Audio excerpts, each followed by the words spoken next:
Bora lá resolver juntos essa questão das ciências médicas 2025/1. A gente começa ali pela perigrafia e já vê logo de cara que se trata de uma possível crônica aí do Rui Castro, Beber Bem ou Beber Mal, Folha de São Paulo, e a gente tem ali, olha, folha.uol/colunas/Rui Castro. Então, se não for, né, uma crônica, vai ser um artigo de opinião, tudo bem? Então, Rui Castro, um articulista muito famoso. Vamos ver então o que ele vai defender nesse texto.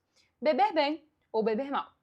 Leio nas folhas que, segundo pesquisa, 6 milhões de brasileiros consomem álcool em excesso e correm risco de dependência. Leitores afirmam que o problema está aí, no excesso. Segundo eles, todo bebedor deveria saber a hora de parar, ou seja, quantos drinks o farão desfrutar apenas os prazeres da bebida, como uma deliciosa alteração de consciência, evitando beber de forma a sofrer efeitos adversos, como o porre, os vexames, a ressaca. Isso significa que depois de chegar àquele estado de alteração, o bebedor voltará magicamente à lucidez, a qual lhe soprará que está na hora de parar. Tal crença supõe que a humanidade se divide entre os que sabem beber e os que bebem mal, e que todos têm o mesmo grau de tolerância ao álcool. Mas se fosse assim, como se explica que alguns consigam ingerir 2 garrafas de vodka por dia sem demonstrar embriaguez, enquanto para outros essa quantidade é absurda e impensável? E por que alguns se embriagam com algumas cervejas, enquanto para outros a cerveja só serve para fins urinários? A resposta é porque as pessoas são diferentes. Estima-se que, na maioria dos países, 15% da população tenham alta tolerância ao álcool, enquanto para outros 85% ele é um tóxico e elas só conseguirão bebê-lo no seu limite. Ao ultrapassar esse limite, sentir-se-ão tão mal que pensarão 2 vezes antes de repetir a experiência. Donde a hora de parar não tem a ver com saber beber, é orgânico. Ironicamente, os grandes candidatos à dependência são aqueles a quem o álcool parece não fazer mal. O fato de beberem bem, de manterem a dignidade e quase nunca terem ressaca não impedem que a doença se instale silenciosamente neles. Como dizia Scott Fitzgerald, primeiro você toma um drink, depois o drink toma um drink e por fim o drink toma você.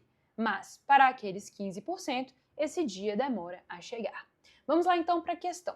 Com base na crônica de Rui Castro, verifica-se que a recorrência das aspas tem o sentido de. Então vamos localizar aqui onde as aspas aparecem? Olhem lá, a gente tem na primeira parte álcool em excesso, depois, segundo eles, todo bebedor deveria saber a hora de parar, sabem beber, bebem mal. Então tudo isso está sendo colocado entre aspas. E o que a questão quer saber é por quê?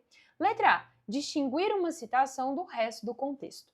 Alerta, gente, para alternativa muito difícil de eliminar, porque a gente tem que ter bastante atenção no texto. Galera, se a gente estivesse usando as aspas aqui, na verdade o Rui Castro, né, estivesse usando as aspas aqui para poder distinguir uma citação do resto do contexto, na verdade ele colocaria as aspas em toda a citação.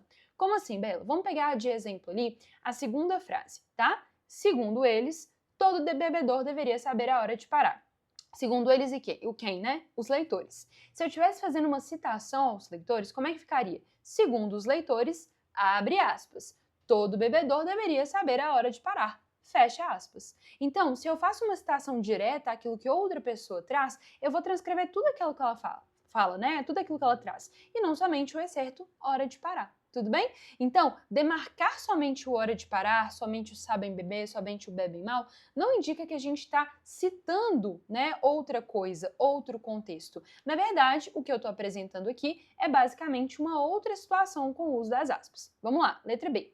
Realçar ironicamente uma palavra ou expressão. E aqui a gente tem o gabarito. Bela, não entendi a ironia, me explica. Gente, o que esse autor, o Rui Castro, está tentando defender? Que na verdade não significa, não existe beber bem, beber mal. O que existem são pessoas mais tolerantes ou menos tolerantes ao álcool. Então, quando ele coloca beber bem, beber mal, hora de parar entre aspas, na verdade ele está criando uma ironia em relação a quem pensa dessa forma. Ele indica uma visão irônica diante desse ponto de vista popular, ou seja, uma visão que pega e critica e fala algo diferente. Então ele não está falando que tem hora de parar, que sabe beber, que bebe mal. Na verdade ele está falando, olha, isso aqui não existe. O que eu quero dizer é Y. E a ironia não é isso? Pegar algo e contrapor com uma coisa não esperada ou com uma coisa diferente? Então aqui, de fato, há essa ironia. Letra C. Indicar a mudança de interlocutor em um diálogo. Galera, só existe um né, uma pessoa falando aqui, não existe um interlocutor claro. Então, há um extrator de logicidade, pode ser afirmado porque não há mudança de interlocutores no texto, tudo bem? Há apenas uma pessoa falando. E a letra D, destacar termos ou expressões não peculiares à linguagem normal. Aqui também a gente tem uma alternativa errada que pode ter te gerado alguma dúvida. Mas por que a gente tem que tomar cuidado? O que é linguagem normal? Né? Primeiro, é um termo muito abrangente, assim, da gente dizer. Linguagem normal é a linguagem do dia a dia, é a linguagem culta. Se a gente for entender em todos esses aspectos, mesmo assim, a letra D está errada. Porque se a gente for entender linguagem normal como linguagem cotidiana, hora de parar, gente, super cotidiano. A gente fala isso, ó, tá na hora de parar. Se a gente for entender linguagem normal como sendo uma linguagem culta, a gente tem ali o termo em excesso também sendo, né, colocado entre aspas. Então, a gente não pode dizer que a letra D está correta, porque os termos ou expressões não são não peculiares, né? A linguagem normal, na verdade, eles fazem parte da linguagem normal, seja essa linguagem normal a norma padrão, ou então a norma basicamente cotidiana, né? O que a gente usa no nosso dia a dia, o que é normal de se dizer no dia a dia, beleza? Gabarito, então, letra B, e essa é uma questão de nível médio. Espero que você tenha entendido a resolução. Beijo enorme e até a nossa próxima resolução juntos. Tchau, tchau!